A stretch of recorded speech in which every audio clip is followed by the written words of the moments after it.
নমস্কাৰ বন্ধু বান্ধৱীসকল, এই মুহূৰ্তত আপোনালোকলৈ লৈ আহিছোঁ এক গুৰুত্বপূৰ্ণ খবৰ।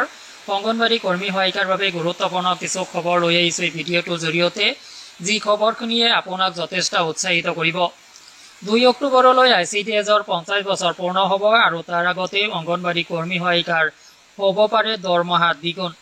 এই সংক্ৰান্তত গুৰুত্বপূৰ্ণ কিছু তথ্য হাতত আছে, তথ্যখিনি আপোনালোকক জনাব যত্ন কৰিম। মূল ভিডিঅ'টোলৈ যোৱাৰ আগতে আপোনালোকলৈ সৰু এটা ৰিকুৱেষ্ট, এনেধৰণৰ ভিডিঅ'বোৰ নিতৌ পাবলৈ চেনেলটোলৈ নতুন আহিলে চেনেলটো ছাবস্ক্ৰাইব কৰি ল'ব। সৰ্বভাৰতীয় অংগনবাড়ী কৰ্মী আৰু সহায়িকা সন্থাৰ এটি সজাতি দলে ইতিমধ্যে শ্ৰীমতী অন্নপূৰ্ণা দেৱী মিনিষ্টাৰ ফৰ WCD তেখেতক সাক্ষাৎ কৰিছে আৰু তেওঁলোকে ডিমেণ্ড উত্থাপন কৰিছে, তেওঁলোকে দাবী কৰিছে তেওঁলোকৰ দৰমহা ইনক্ৰিজ হ'ব লাগে, বৃদ্ধি হ'ব লাগে, গ্ৰেজুৱেটি আৰু পেঞ্চন পাব লাগে, FRSৰ মেণ্ডেটৰীৰ যি বাধ্যতামূলক আছে সেই বাধ্যতামূলক উইথড্ৰ কৰিব লাগে, বাতিল কৰিব লাগে।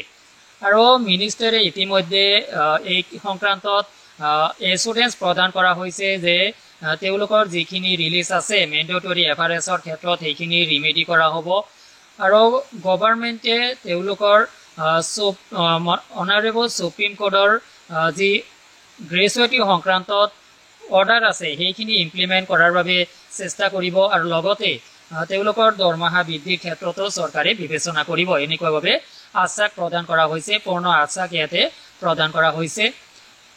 সৰ্বভাৰতীয় অংগনবাড়ী কৰ্মী আৰু সহায়িকা সন্থাৰ সজাতি দলটোৱে ডিমেণ্ড কৰিছে যে তেওঁলোকৰ দৰমহা 2 অক্টোবৰ 2025ৰ আগতে ডাবল হ'ব লাগে আৰু যেতিয়ালৈকে ICDSে 50 বছৰ পূৰ্ণ কৰিব। আৰু লগতে তেওঁলোকে আৰু এটা বস্তু ইয়াতে মেনশ্যন কৰিছে যে এনুৱেল ইনক্ৰিমেণ্ট যিটো আছে সেইখিনি চৰকাৰে বৃদ্ধি কৰিব লাগে। অংগনবাড়ী কৰ্মী সহায়িকাসকলৰ যিখিনি দৰমহা কেন্দ্ৰীয় লেভেলৰ যিখিনি দৰমহা সেইখিনি বৃদ্ধি কৰিব লাগে বা আদায় দিব লাগে। লগতে তেওঁলোকে আৰু গুৰুত্বপূৰ্ণ এটা তথ্য ইয়াতে সংযোজন কৰিছে যে গুজৰাট হাইকোৰ্টে ইতিমধ্যে অংগনবাড়ী কৰ্মী আৰু হেল্পাৰক নিয়মীয়াকৰণৰ বাবে যি অৰ্ডাৰ প্ৰদান কৰিছে সেইখিনি ইমপ্লিমেণ্ট কৰিব লাগে চৰকাৰে আৰু ইয়াৰ অপজিটত যাব নালাগে, বিপৰীতমুখী ক্ৰিয়া কৰিব নালাগে।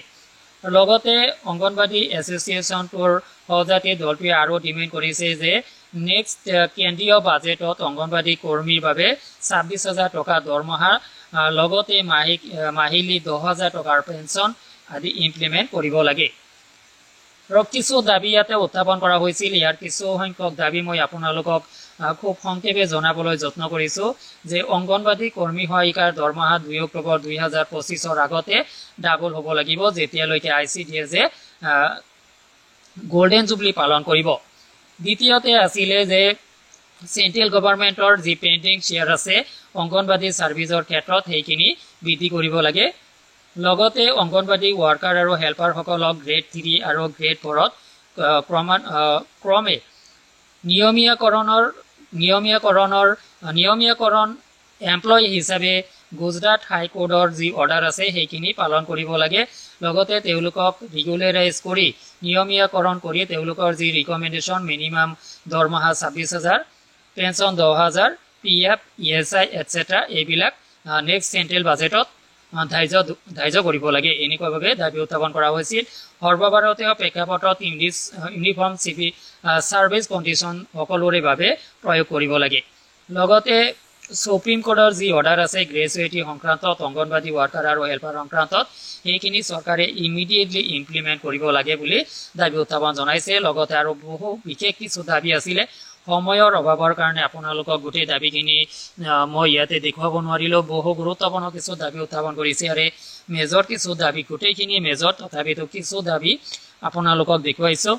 আচলতে 2 অক্টোবৰ 2025ৰ আগতে অংগনবাড়ী কৰ্মী সহায়িকাৰ দৰমহা যদি দ্বিগুণ হয় আপোনালোকৰ কাৰণে কিন্তু এইটো এটা উৎসাহিত খবৰ হ'ব, ভাল এটা খবৰ হ'ব। তো বন্ধুসকল, ভিডিঅ'টো আপোনাৰ বন্ধু বান্ধৱীলৈ শ্বেয়াৰ কৰি দিব। লগতে ভিডিঅ'টো সংক্ৰান্তত আপোনাৰ কি অভিযোগ, কি মতামত আছে ভিডিঅ' কমেণ্ট ছেকশ্যনত কমেণ্ট কৰি জনাব। আজিলৈ এৰিছোঁ, ধন্যবাদ।